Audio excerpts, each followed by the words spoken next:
Well, hey everyone, thanks for clicking on here at ArklateXHomepage.com and the ArklateXHomepage.com app. I'm meteorologist Josh Marces, and once again tonight we will see a storm chance across some portions of the Arklatex, but kind of questionable whether or not we'll actually see that. You see your temperatures out there in the 90s this afternoon, so we do have the warm and humid air in place, and I think if we do see any thunderstorms, likely going to be across the northern half of the Arklatex here, especially as we go through the overnight hours of most of us looking at a dry and just kind of warm evening here as temperatures will drop into the 70s.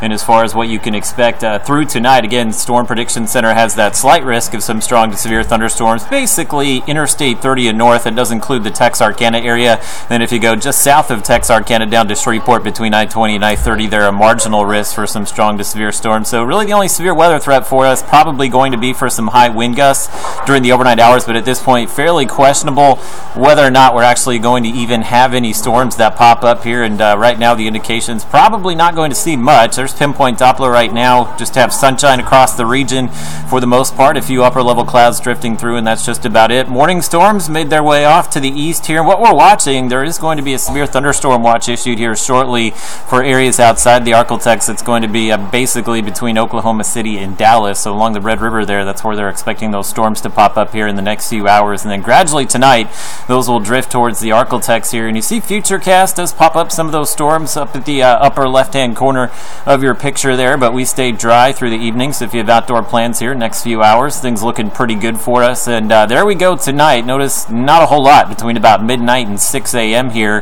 but Futurecast does bring in a little activity closer to sunrise tomorrow morning across McCurtain County. Keep in mind temperatures drop overnight, so those storms that are moving towards us probably going to be weakening somewhat as they move in, but nonetheless could see a few high wind gusts if those certainly do make their way in tomorrow morning. But I think most locations going to wake up just to partly cloudy skies and will probably stay dry through most of the day Sunday. Some forecast models showing a little pop-up activity once again across the northern Arklatex as we go through the day on Sunday, but honestly not expecting too much there as we go through the day Sunday, maybe just some of those morning storms. Then we should start the drying trend as we go through the week here. So 70s tonight, will be a warm evening, afternoon highs tomorrow just as hot, if not a little bit hotter than what we saw today. Should be in the mid-90s. Your heat index values today around 100 degrees or so with the high humidity as well. Northwest Louisiana starting out the morning in the 70s, should be about 76 in Shreveport, 77 for you there in Coshada, and then afternoon highs tomorrow probably close to what we saw today.